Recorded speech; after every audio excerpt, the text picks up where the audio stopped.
1398 में अमीर तैमूर हिंदुस्तान को फतह करने निकला। मुल्तान और दीपालपुर से होता हुआ दिसंबर 1398 में वो दिल्ली पहुंचा। उस वक्त दिल्ली के शाह नसीरुद्दीन मोहम्मद तुगलक के पास हाथियों की एक बड़ी और मजबूत फौज थी। उसके बाद फिर तैमूर की फौज ने पानीपत का रुख किया।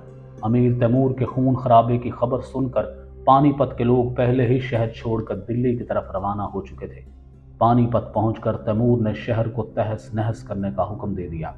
रास्ते में लूनी के किले से राजपूतों ने तैमूर को रोकने की नाकाम कोशिश की।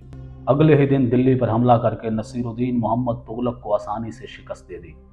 महमूद डर कर दिल्ली छोड़कर जंगलों में जा छुपा।